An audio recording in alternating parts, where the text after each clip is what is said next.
Repousse. It's a word derived from the French language meaning to push forward. When an artist goes out to create a repousse, they use metal and specific tools to push their design forward, creating a relief sculpture. When the artist does this, they are also adding the element of art, texture. Let's define that word texture in our notes. Texture is how an object feels or appears to feel, like on a two-dimensional surface.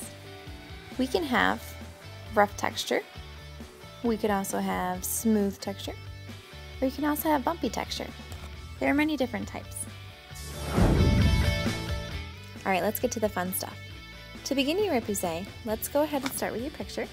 You're going to need your piece of metal. You need to have a piece of newspaper, preferably folded in half. And you're also going to need a pencil. It can be a colored pencil or a regular pencil, but what you're really looking for here is a dull end, okay, not a sharp point. And oh yeah, a small piece of tape. We're going to take your picture and start off by taping that picture right to your metal. So as perfectly as you can, try to line it up right with the edge of your picture. We're going to take that small little piece of tape and make a hinge with it. So put part of the tape on your drawing and wrap the other side back around onto the metal, okay, like so. This will create a nice hinge effect so you can go and you can check your work when you need to. Next, we're going to go over all of the lines that you drew with this colored pencil. You're going to push down fairly hard here, but trace over all those lines.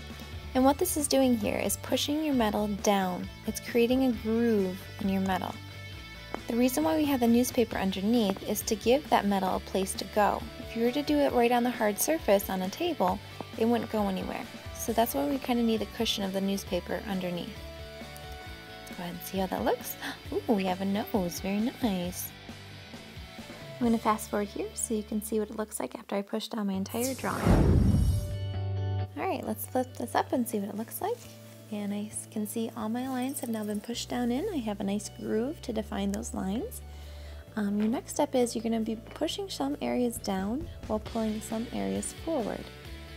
Okay, so you'll use your pencil to push down areas on top of your newspaper and flip your repousse over, like so, to push some areas forward.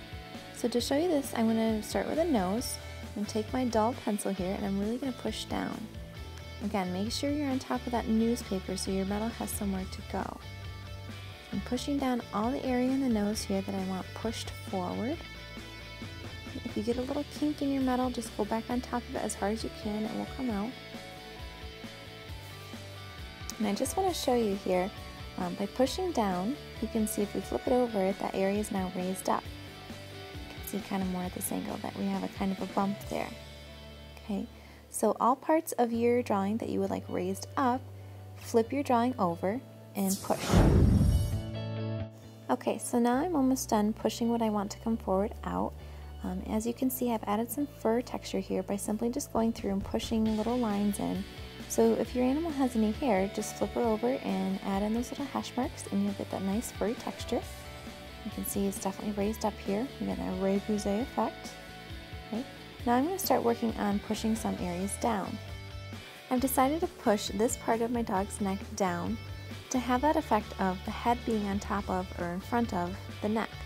I'm using the same technique here where I'm on top of the newspaper using my dull pencil. And when I want to go into other areas, like in my background here, and really push down further, I can actually use the end of my pencil, the unsharpened end, to push down large areas more easily. Once you're done with the repousse part of your metal, you can then go in with a Sharpie marker, and this is optional by the way. Use a thick Sharpie marker and you're going to actually cover over the entire picture.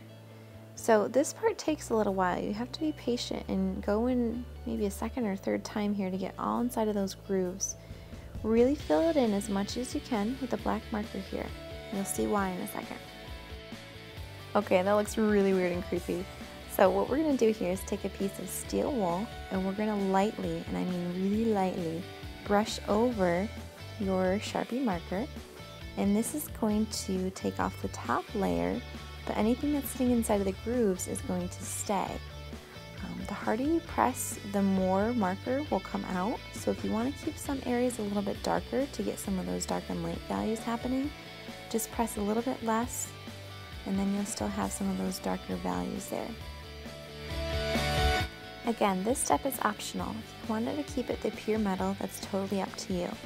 And doing it this way, you're kind of creating an antique look. It looks really old and you can get in some colors there.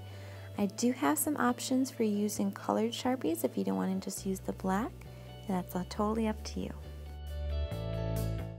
Lastly, if you maybe went in with a steel wool a little bit too much on some areas, you can always pull your black Sharpie back out, fill it in, and then lightly dab it again with a steel wool to get the antique effect. Once you're done, it will look something like that.